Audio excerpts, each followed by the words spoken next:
విశ్వసృష్టికర్తకు ప్రణామములు. గురూజీ, నేను ఏ పని మొదలుపెట్టినా ప్రతిదీ కూడా అడ్డం తగులుతూనే ఉన్నది.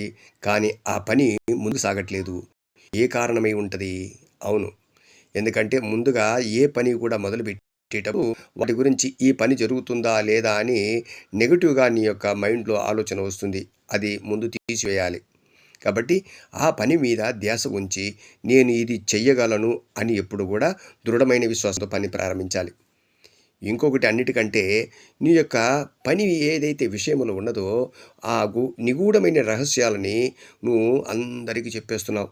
నేను ఇల్లు కొంటున్నా అని అందరికీ చెప్పడం చేత వాళ్ళలో ఉన్నటువంటి నెగటివ్ ఆలోచన ఏదైతే ఉందో నీకు పనికి అడ్డం తగులుతూ ఉంటుంది.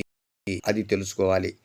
మూడవది అన్నిటికంటే మనకు జన్మంలో ఉన్నటువంటి నక్షత్రాలు అయితే గ్రహాలు ఏదైతే ఉన్నదో ఆ గ్రహముల యొక్క విధి విధానం కూడా మనకు సహకరించాలి. కాబట్టి అది కూడా గమనించుకోవాలి.